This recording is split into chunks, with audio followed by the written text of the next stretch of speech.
You got a lot of money to run for within that division. Should be a busy weekend of racing this weekend. Of course, the 4th of July holiday coming up on Thursday. So big week of racing across the country and abroad.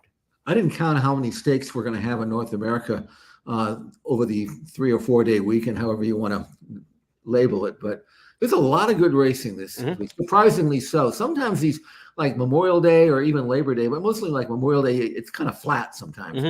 This one's good. And we've got derbies everywhere. All the little tracks get a chance to shine. And they pick up these, wannabe derby type horses who never were as good as they were hoped to be. But they have their chance to make some serious money this weekend. So good gambling ahead. If you like to play those regional tracks and their best cards, they'll put everything they got into these cards. So there's going to be some good races there. Looking forward to it.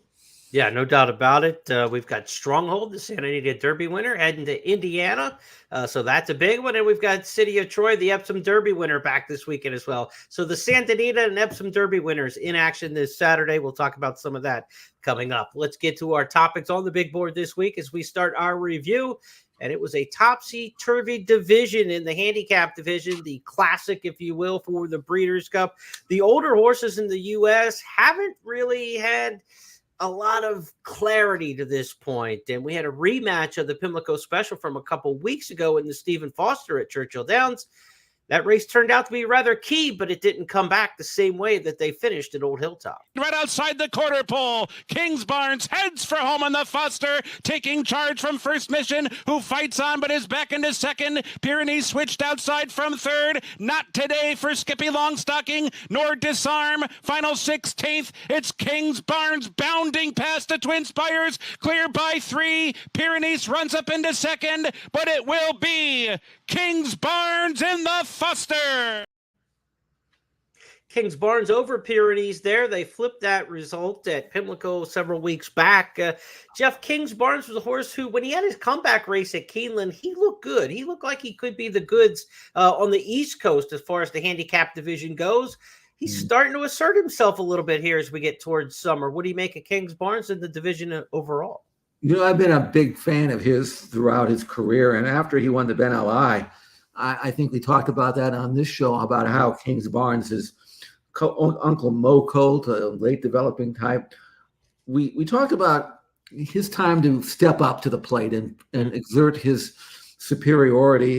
He hadn't really had that chance other than the Kentucky Derby last year when he didn't show up, basically. Right. But after he got beat in the Pimlico Special, in which he was passing a very slow pace, right, and then he had every chance, hit the front at the 3/16 pole, and Pyrenees just went by him. I'm saying, well, a good horse is supposed to win that kind of race, Jeremy. So yeah, I was a little disappointed. But this is the Kings Barnes in this race, Stephen Foster, that I was expecting to see last time. And I was dumbfounded. I'm saying, I've not that I haven't seen it before, but the other horse Colt was so definitive in victory, and this time Kings Barnes just toyed with him. And I came up with a theory, and I wanted you to throw it by you to see if you can understand this or agree with it.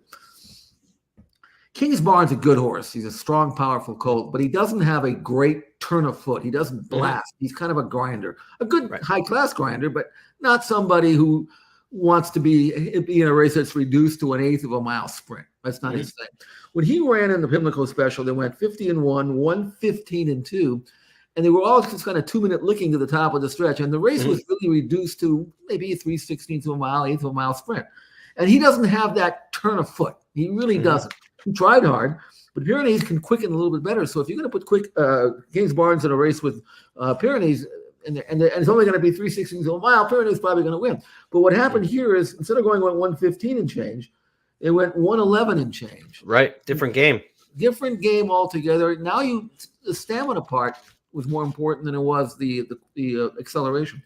So knowing that now, I know it now. I don't know whether I'm pretty sure Todd, realized it.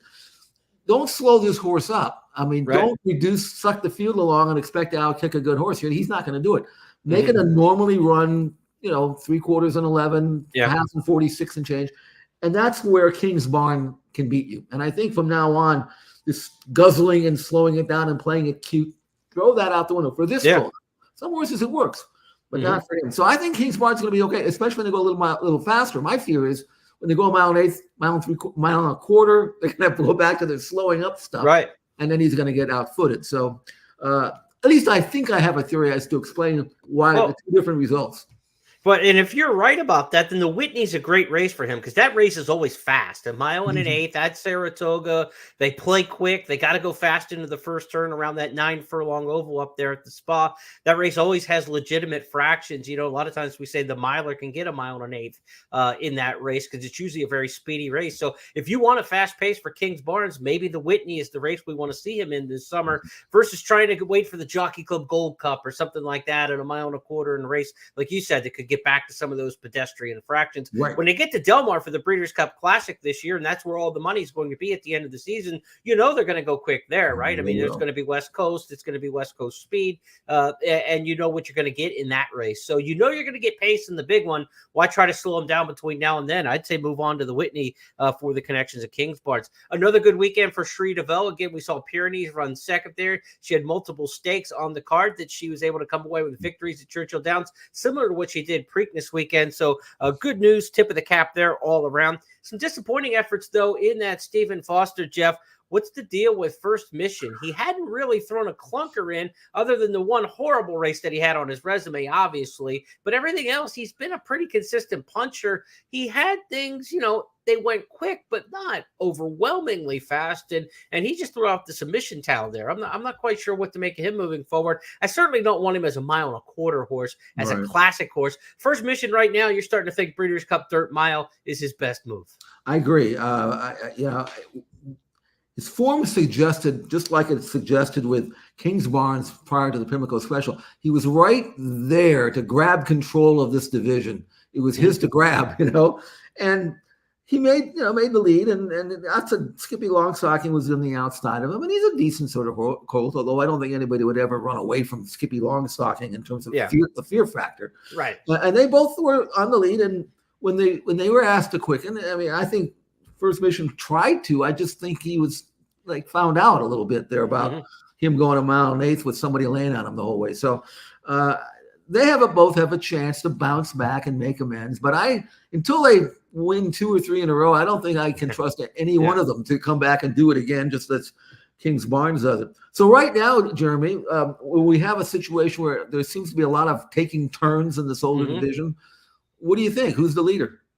Well, I think when you look at the 2 big wins this year, you've got to say it's National Treasure. There have only been 4 Grade 1 route races on dirt for the older horses this year. We've got them listed there. January 27th, the Pegasus World Cup won by National Treasure.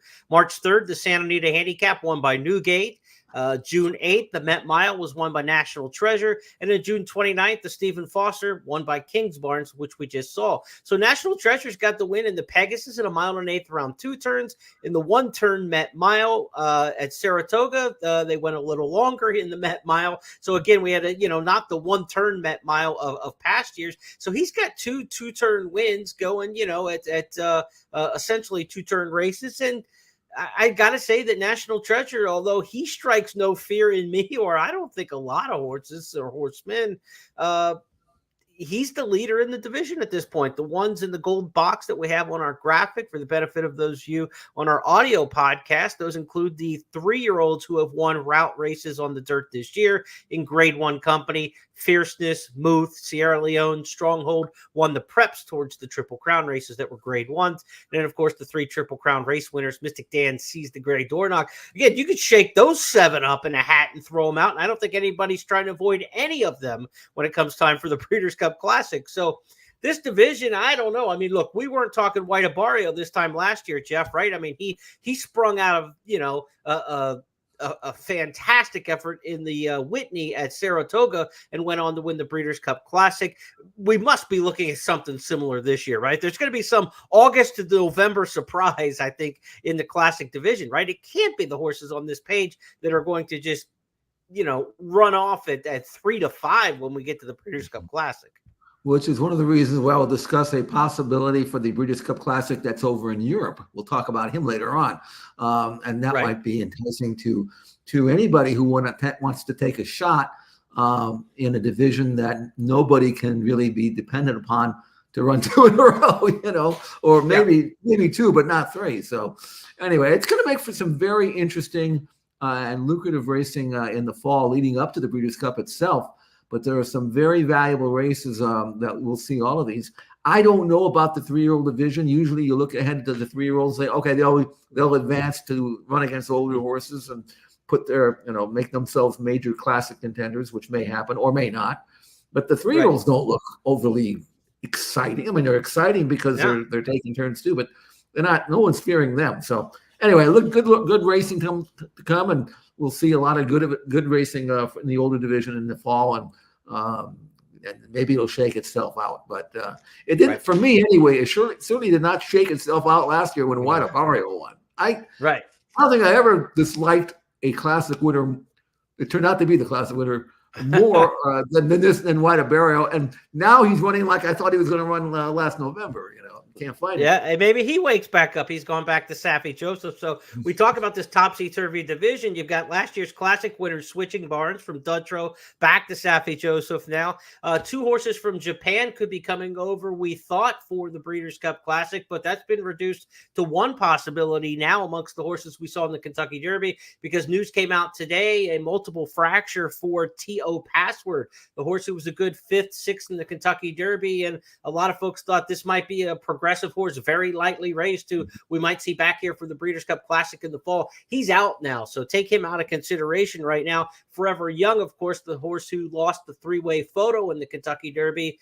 He might be the horse to beat the Breeders' Cup Classic right now, Jeff. And I don't know if you laid odds at it. I want to take anybody at a shorter price than Forever Young. I think, he looks as good as any, but he's got to pass, obviously, the older horse question and the older horse test when we get there. This is why we're calling it a topsy-turvy division right now. The horse from Japan may be the horse for this year's Breeders' Cup Classic, but we're going to find out. We got a lot of racing between now and then, and of course, we'll be covering it all for you here on the podcast. Let's go to our second topic this week on the big board. At least they posted it, and by they, we mean the Churchill Downs Stewart, and by it, we mean the inquiry light. They finally posted an inquiry. No inquiry in the Kentucky Derby. No inquiry June 22nd when Vava in the Chicago handicap just went bonkers, bouncing off of horses in the lane. But we did get the inquiry light in the Florida Lee, and it still didn't matter. It was Scylla on top, and her number stayed up. They head for home, and Scylla with a big move on the far turn is up, contending for the lead. Taxed fights on a Colt's in tight. Kedra's in tight too. Shotgun Hottie down toward the rail. There's a furlong to go. Scylla takes the lead. Some crowding in behind. Kedra took the worst of it. Taxed fights on Shotgun Hottie, but it's Scylla in front. Scylla's in front to the wire. Shotgun Hottie runs up into second. Scylla got it. A lot of bumping there. Who was at fault? Stu's deemed no one really, that it was just kind of contact that was mutual amongst different rivals in that race. Scylla's number stayed up, Jeff. They can't beat her to the wire to this point, and she's looking like a good one. Another out of closed hatches. The Star Millionaire mare for Bill Mott has produced another major winner. Of course, she had Tacitus a few years ago. Last week, she had Batten Down win the Ohio Derby. He's a 3-year-old, and now Scylla, her 4-year-old offspring, looks like one of the better fillies and mares in the country after winning the Florida League. On pure form, she's almost impossible to fall. I mean, she's won 5 out of 7 with a second and a third. She's really, really starting to get good. And I remember when she won at Churchill, going that 1-turn mile, she won by 7. It was just an allowance race, but you knew she was a Stakes quality. Yeah. Came back and won at Churchill, going a distance to ground, soft pace that day, and she took care of it. Here, I mean, she had to work a little harder. This was a tougher group. She caused bumping. She bumped herself. It was like a fist fight out there. Yeah. And I think they probably felt, unsportsmanlike conduct, right? Both sides. Offsetting penalties, right? Yeah. Right. So they didn't change that. The one filly that I felt sorry for is the one that I thought was going to win, Shotgun Hottie. She was down on the inside, and it was hard to tell from the pan whether there was room or not, whether she couldn't accelerate or whether there just wasn't enough room. So I was lucky enough to see the stretch drive from the behind, not from back. she had nowhere to go. She wanted to go through. It was about a half a lane there, and she tried to go through, but there was nowhere. And the jock was trying to get her to go, and then the fillies turned around. What do you want me to do? Jump over that filly? I can't get through. Yeah. Finally, she got through at the end, and then once she cleared that horse right off the rail, she exploded, and she should have won the race. So I think of anybody coming out of that race, I would prefer Shotgun Hottie down the road. Now I'm sure that they'll meet again sometime. The number came up rather modest. It was a slow pace. Slow paces generally do not manufacture fast times, so I'm not going to hold that against them. But I think the first two are legitimately Breeders' Cup filly and mare distaff type of fillies, especially with some more time to grow up and mature. The question, though, is where do they fit with the biggies of the division? I mean, the really top ones, the Adair Manners of the world, and those kind of. So are they close, or are they just like second tier? Well, Adair Manor, we're not quite sure. She went on the road and won the Apple Blossom, so that's good that she got out of her home track there in Santa Anita and won on the road. But it wasn't the strongest edition underneath, I don't think, of the Apple Blossom. So we haven't seen her go head-to-head. Idiomatic being beat by Randomized last time out in the Phipps on the Belmont undercard at Saratoga, that made her a little vulnerable, right? So, is that gap between what you're saying, the top of the division, and some of these up-and-comers, it may not be that wide. And when we said it's a topsy-turvy classic division, it's a really good distaff division because you've got the 3-year-old filly Torpedo Anna to talk about in this discussion as well. Mm-hmm. She won't meet the older mares until it's time in the Breeders' Cup. I would assume you'd see her in a race like the Cotillion at Parks. But, Idiomatic, Randomized, pretty mischievous horses coming out of that Phipps. Could see them back in the Personal Ensign. Scylla could be in a race like that. And of course, you got the big one at Keeneland in the fall, the Spinster. So who goes to the Personal Ensign? Who goes to the Spinster? There's 4 or 5 of those really good older fillies and mares on the East Coast. These two included that you're talking about, Scylla and Shotgun Hottie coming out of the Florida Lee. Those two are probably going to divide up, right? And I would guess that most of the horses that we saw, I don't know, Idiomatic could go back to Keeneland. She's run well there in the past. So maybe Brad Cox will want to run her in the Spinster and not go back to Saratoga where she just got beat and run her in the Personal Ensign. So, I think there's going to be a little bit of avoiding each other in the division, but you can't avoid all of them. There's a lot of good mares in the East Coast right now. Adair Manor's going to sit out in the West Coast. She's going to do her thing. She'll win the Zenyatta at Santa Anita a couple weeks before the Breeders' Cup and make her way down to Del Mar as the West Coast one to beat. So a really good division amongst those. And again, Randomized, maybe the speed and the bias and the pace carried her to the upset victory over Idiomatic last time, or maybe she's just getting really good too. So a fun division in the Breeders' Cup Classic. And Churchill Downs Stewards, we questioned them a couple weeks ago. Were they ever going to flick the light? They finally did it. Yeah, well, they may have tried to miss that, but you couldn't. You could see that from St. Louis, that foul or the bumping. Anyway, I tell you one thing that Shotgun Hottie did for me. Getting back to her is I don't think she, as good as I like. There's been racing. I don't think she's at that level yet because she did run against the Adair Manor and the Apple Blossom, and the Adair Manor just destroyed her. And now Shotgun Hottie coming off that win in the DuPont at Pimlico and a winning race in this race, even though she didn't actually win it, just makes Adair Manor look so much better to me. Right. She always does. And the good news for her is it's like playing Alabama and Tuscaloosa. She's got Del Mar. You got to come to her place now. None of these road trips, none of these road games anymore for her. She's got the home court advantage, and I just think that at Del Mar, she is going to be hard to beat for any of these. Don't forget last year out here in California, Idiomatic was incredibly game and victory, but they all kind of finished in a heap, if you remember that race. Yep. So I don't know how – when Adair Manor wins, I'll give this credit for her. She wins from here to the next post. She doesn't make it close. So anyway, that division will shake out, but there's a lot of good racing ahead in the fall to make them to find out who the best is before the Breeders' Cup, and we'll see what transpires. With my Sooners joining the SEC yesterday, Jeff, don't give me bed sweats and night sweats already about road trips to Tuscaloosa. I don't want to have to worry about that yet. It's only July, so come up with another reference than an SEC road trip. I don't want to be making any of those. Vanderbilt. There you go. It's like a road trip to Vanderbilt. We'll head to Nashville for that one. All right, let's talk about some 2-year-olds. It's mid-year baby talk, our third topic. You wonder, is it too early to be talking about the 2-year-olds? Last year around this time, we were talking about horses like Bright Work and the Wine Steward. They turned out to be pretty decent. So our early season stakes winners can turn out to be horses that are important. And at Churchill Downs, we had a couple of those on the closing weekend. We had the Debutante Stakes and also the Bashford Manor. First up, the Debutante, Vodka with a Twist. Daisy Duke from last is rallying, so too Glee, but they're inside the final furlong, and Vodka with a Twist is clear by 4. And Vodka with a Twist goes gate to wire in the Debutante. The final margin is 3. So this is a rags to riches story, if you will, but it's not the connections who started off with this $2,000 purchase.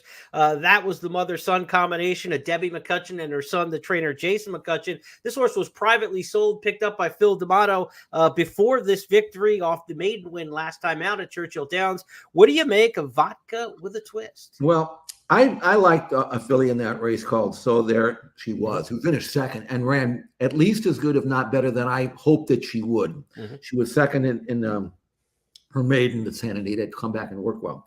So I'm handicapping this race. I said, well, I know that she's better than A, B, C, and D. And I looked at Vodka with a Twist, and I said, she won a sloppy track race.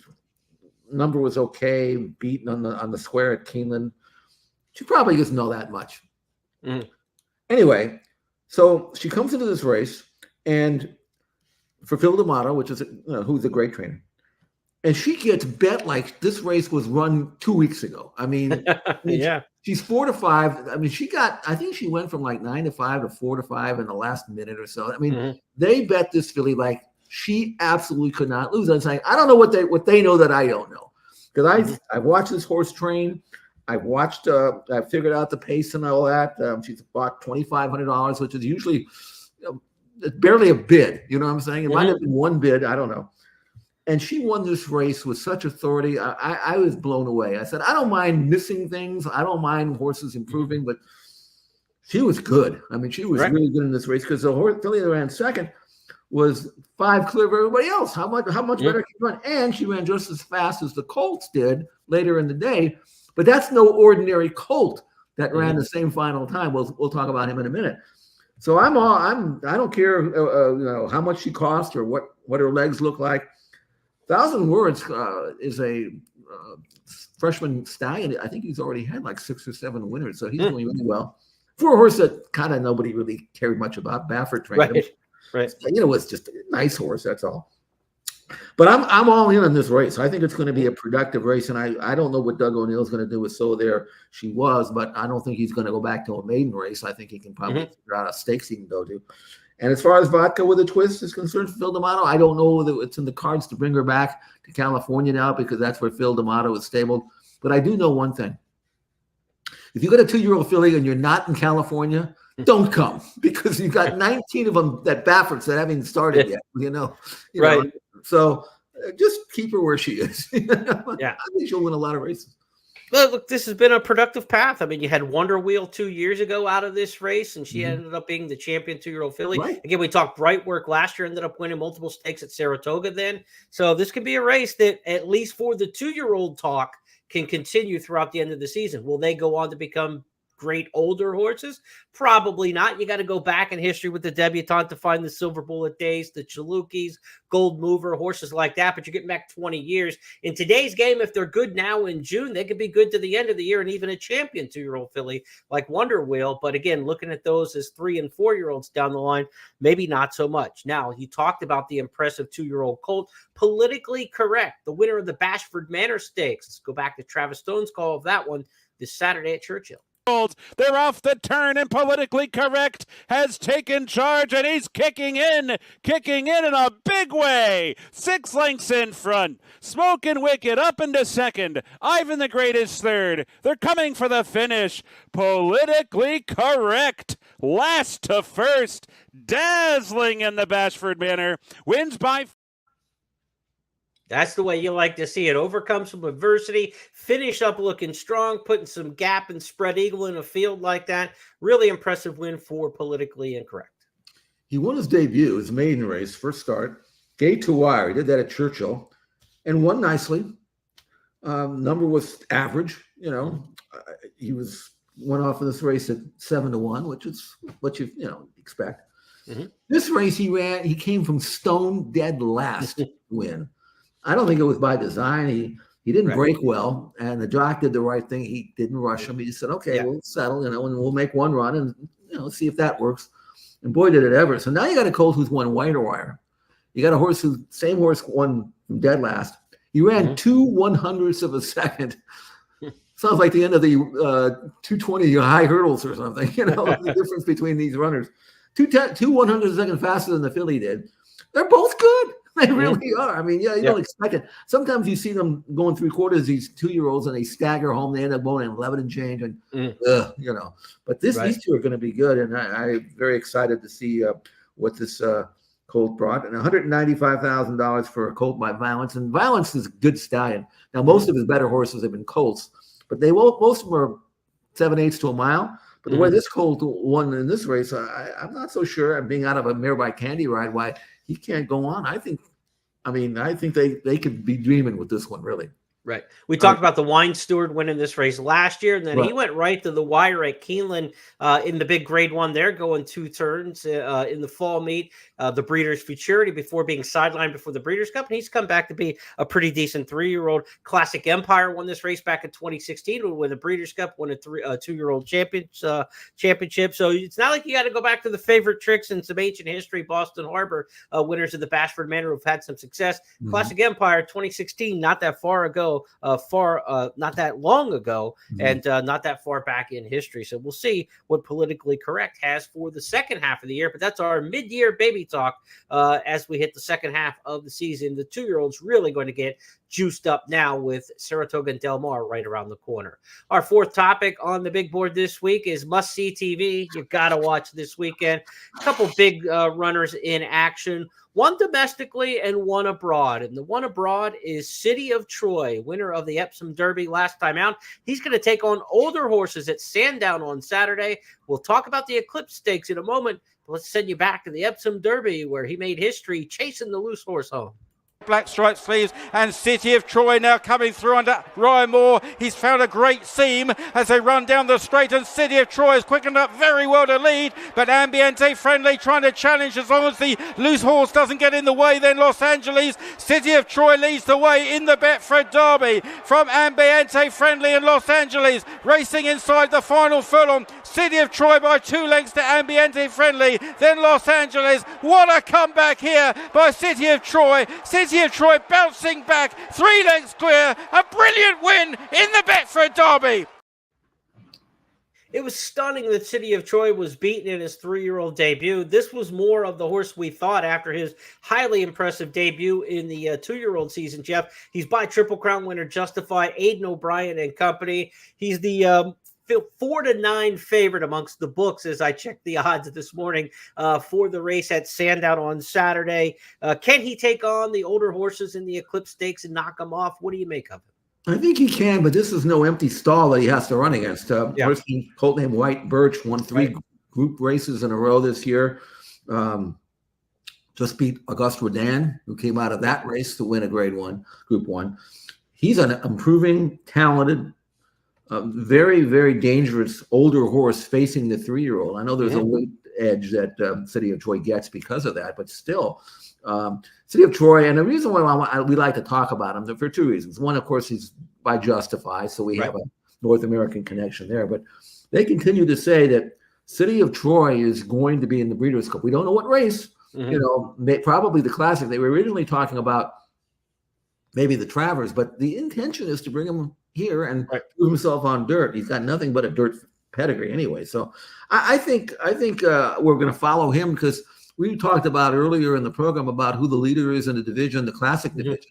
Maybe end up being City of Troy if he isn't already, Right. So I'm very much interested to see how he performs, because if he can beat White Birch, man, I mean, he's almost right there, if not there itself. And so City of Troy, it's my time. I think it's like in the morning. I think it's closer to noon in the East if you're not there. But tune it on if you can. Turn it on and see a very important Breeders' Cup Classic contender run. The way he won the Epsom Derby. By the way, I want to make a mention. We saw the Epsom Derby there. That loose horse that was finished ahead of him. Yeah. He stumbled badly 2 strides out of the gate. So he did all of that running, the entire 1.5-mile course on his own. And he gave himself one heck of a ride. He didn't get in trouble at all. He sat in the middle. He settled. He made his move on Tatnam Corner or whatever it's called. Right. And then opened up and held sway. I was very impressed with the ride the horse gave himself.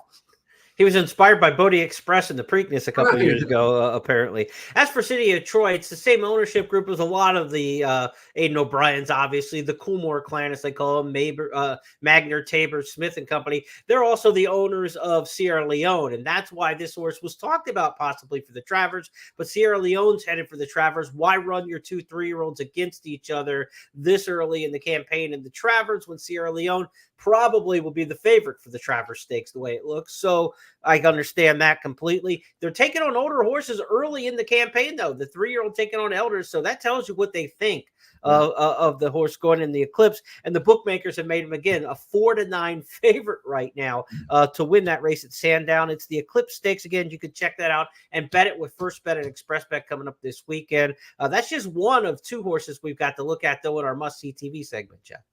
Yeah, it's good racing. You don't expect to see this kind of confrontation this early in the year. They usually wait until the fall, then run them like this. But that just tells me how confident Aidan is. So anyway, we'll watch that and a bunch of other good races. I tell you what, though, there's another race over the weekend. Actually, it's Friday that I'm not going to miss either. This is a fun horse. I'd say this is one of my favorite horses. I can tell you always light up when you talk about this. I mean, he doesn't get the credit that he deserves because he runs in a division that nobody knows anything about. It's like, I don't know. It's like and by the way, we're talking about Next, the marathoner, but I love what the trainer said about him. He says he's a gelding. We treat him, carefully. We want him to run forever. So you're not going to see anything out of the ordinary from how we manage this horse. We're going to protect him every stage of the race. And that's one of the reasons why he's won so many races is because he only runs when he's ready, and they know exactly what the race is going to be because they only have how many? There's 6 or 8 marathons in the States. That's it. They know where they are. They know how to get there. Anyway, I'm looking forward to Next run again. This one in the Brooklyn race, by the way, that he won last year. Yeah, he was 3rd choice in the race last year. He's not going to be 3rd choice this time around. Trainer Doug Cowens has this one with a 50% win rate over his career, 10 for 20 lifetime. He's earned more than $1 million. Next goes into Brooklyn, 11 furlongs on the main track at Belmont at the Big A on Friday. Let's take you back to one of his most impressive victories last year. Again, he's only run once so far this year. It was a victory. 2 starts back in the Greenwood Cup. He put from here to downtown Philly on the rest of the field. As they go through the turn and hit the top of the stretch, Next, a gray horse on a gray day, and he is in command, riding with Biden in on the rail, splashing up the rail, but it is all about Next, the true marathoner, just striding home. It's just a matter of how much he wants to win by with a 16th left to go, and Next gets the win in the Greenwood Cup. Next, your front-running winner. So Next was calling Next, and next up for him again is a big race on Friday. There's not a lot of competition in there. I don't think that can beat him. Only 7 have entered. He's got 6 challengers, including the Suburban winner, Krupe. That's probably his toughest challenge in there. Mask Parade did win the Temperance Hill in the marathon division at Oaklawn earlier this year. Those are the 2 main contenders. Again, a field of 7. It's race number 8 on the card Friday, Belmont at the Big A. That's one of our 2 must-see TV races. Friday, we've got the return of Next in the Brooklyn. And then on Saturday, it's City of Troy in the Eclipse at Sandown overseas. We always wrap up our It's Official podcast with a look ahead to a horse who you'll be talking about down the road. Our stars of tomorrow, AZ Wildcat gets the bill this week from Jeff, a debut winner at Los Alamitos over the weekend. With a well-timed bid on the extreme outside, and AZ Wildcat's going with What About Q? Soon afterwards, it's AZ Wildcat moving into the lead. Power Connections battling on bravely. What About Q can do no better is back to 3rd. And past the 16th pole, AZ Wildcat kicks clear of Power Connection and runs out an easy winner. AZ Wildcat over Power Connection and What About Q. Caitlin Fever 4th. Rapida 5th. You know, Jeff, when you talk about some of these 2-year-old debut winners, a lot of times it's trainers, right? Who's got them ready to go and cranked up. John Sadler, not known for having 2-year-old debut winners. I went through the BetMix database and looked it up. He's had 10 over the last 4 years. So he's due for about 2.5 2-year-old debut winners a year. This was one of them, an AZ Wildcat. What do you make of it? Well, we had works on her on XBTV, so it wasn't like we were guessing. Mm-hmm. And it was one of these, okay, I don't care who's in the race. I don't even care if there's a Baffert in the race. She's going to win first time out. She trained so impressively. And here's the thing. She brought $200,000 a year. Like, now, you've seen Munning's offspring bring that kind of money. Yeah. But there's not one graded stakes winner in the first 4 generations of her pedigree. She was bought for a lot of money because she looks the part. She is a big, good-looking, athletic, just has that beautiful head and beautiful eye. I mean, she's like, I don't even care what her pedigree is, I'm buying her. And it turns out that she's buying Munnings. And, you know, Munnings can get you a really fast filly. Right. And you put that on top of the fact that when you watch her breeze on video, she looks like she could have worked in 58 anytime she wanted to. Right. So she won this race, and she didn't win it by 10 or 12. But she came home the last 8th and 12 flat. She did not get a good early position. She was down on the inside. She was shuffled back. We didn't show that part of the video, but if you want to go back and watch it, you'll see. Took a lot of dirt, angled out 3 wide between horses, and then that filly who was second in that race was very well meant as well. Power Connection. That was a New Mexican, from the first crop of authentic, by the way, Power Connection. This is going to be a very productive, highly rated race. I expect AZ Wildcat to go right into stakes.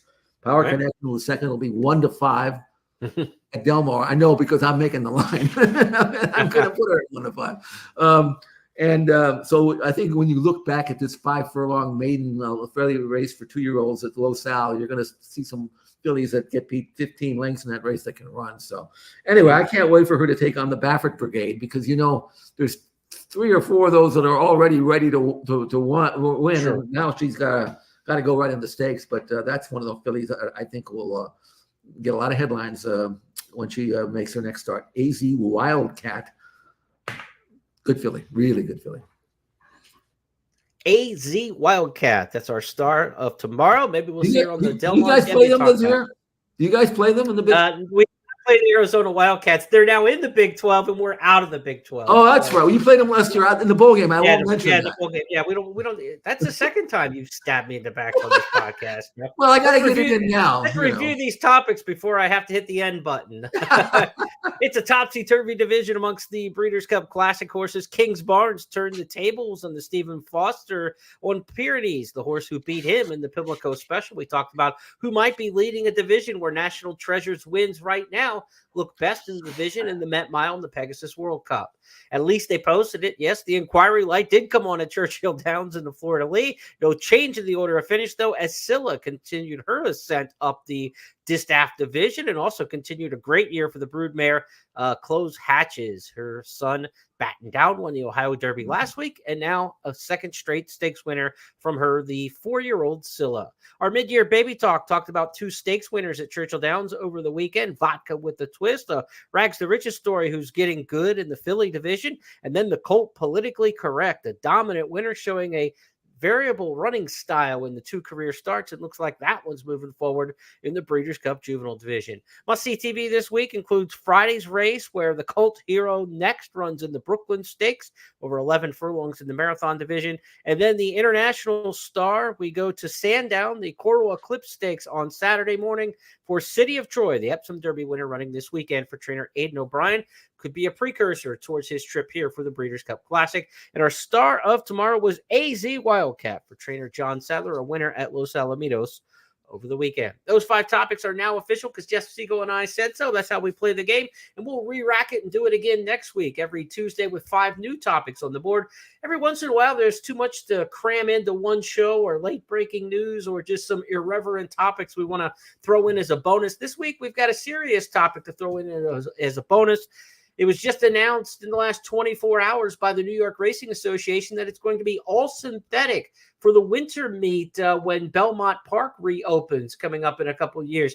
Interesting that all winter racing in New York, Jeff, to be on the synthetic. What do you make of that? I think it's a good idea. I'm a big all-weather van. I think it's a safer surface. I think statistics will prove that out. You don't lose anything. You don't lose any of your grass races. Not that you'd have any in the winter in New York anyway, but it's just a really good surface. We had it out here in California about 15 years ago, and we didn't have it right. Of course, horsemen complained. I guess they went on the cheap, and they didn't really do what they were told to do in terms of installing it. We had the wrong all-weather surface. We didn't have Tapeta.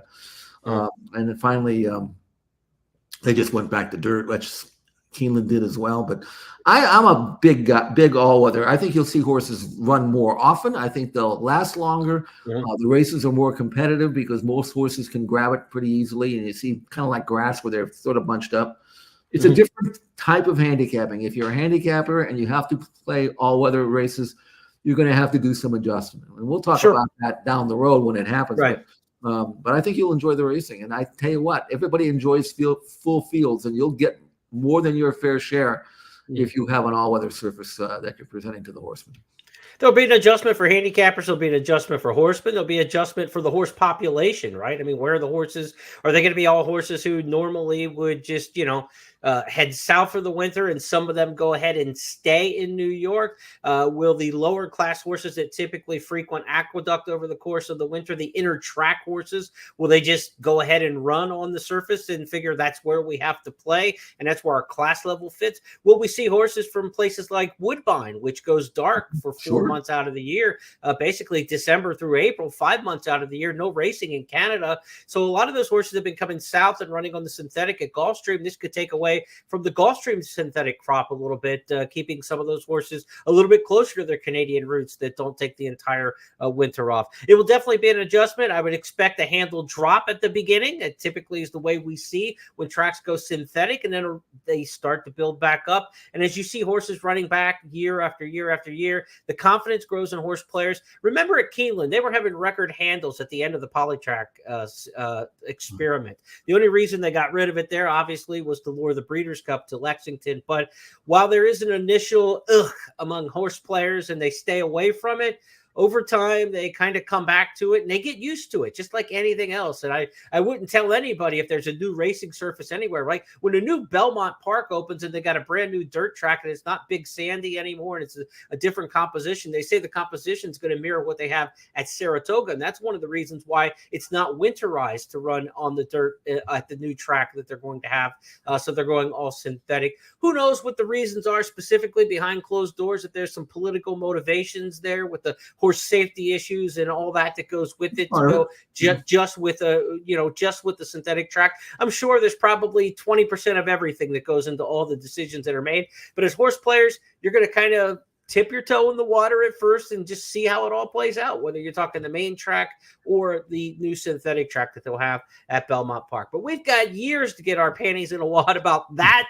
We can certainly come up with more topics to argue about over time, but that's the newest and freshest thing that we've seen that's got people in a kerfuffle online over the last 24 hours. So all synthetic races for when they reopen at Belmont Park in 2026, the winter of 26. I guess that'd be the winter of 26 into 27, I guess is the way we're looking at that. All I know is there are going to be horse players who are really going to attack that. They feel if they do the research, if they pay attention, watch the Woodbine races, because they're going to have a lot of shippers, as you pointed out, they might have an edge. You know something? You will. If you do the work and anything else in this game, if you do the work, you'll have an edge. I promise you. In fact, at Santa Anita, we're going to have we're definitely going to have some synthetic all-weather races on the card, even though it's just a training track, because they're going to use it in lieu of canceling the race and putting it on the dirt and the mud, which everybody scratches. They'll let them run on the all-weather, which will be kind of bull ring racing at Santa Anita. That'll be kind of fun. The track itself will the old Fairplex days, right? Yeah, for sure. Yeah. So, by the way, I'm interested in knowing what your race of the week is going to be this week. You've been killing them of late. So what are you looking at for this weekend? Well, we got Delaware Handicap coming up on Sunday, so I think Del Cap's going to be in that consideration. Also, we'll look at Indiana Derby and Iowa Derby. We'll look at those. The Cornhusker could be one. So I kind of wait for the card to come out and evaluate and see how they look. But right now, I would say best chance will be the Delaware Handicap on Sundays. What my first choice will be if it's a good handicapping race. And we talked earlier about what the division in the distaff looks like. The Delaware Handicap, always a very important race within that division. So that race will be coming up on Sunday. They'll draw the race on Wednesday, and we'll make our decision on race of the week. You can check that out in the ExpressBet newsletter or just in our blog section, expressbet.com or news.first.com. Yeah, we've had two good ones in a row, one before vacation and one after vacation. So the layoff line didn't matter. We just came back firing with another winner this past weekend. Hopefully we can keep that going. And the one that I did for you while you were on vacation was a 7-horse field and 4 of them scratched. So, and it was changed surface too. So I did a lot of work for nothing, It's kind of fun to go to a track that you're not used to handicapping because everything's fresh, and things that you look up that you find things that you otherwise might just slip past you. But anyway, keep up the great work, and we'll be watching for you on an ExpressBet for your race of the week. We demand excellence, and we're getting it. We'll be back on Friday. Jeff and I will handicap 8 stakes races for Saturday. One of those probably will be in the race of the week mix. So be sure to join our podcast First Call each and every Friday. Drops somewhere in the early afternoon hours. So be sure to look for that on Friday afternoon, and we'll handicap for you then. Until now, Jeff and I will say adieu for this edition of It's Official. And again, we'll be back Friday with the First Call podcast. Have a great day, everybody.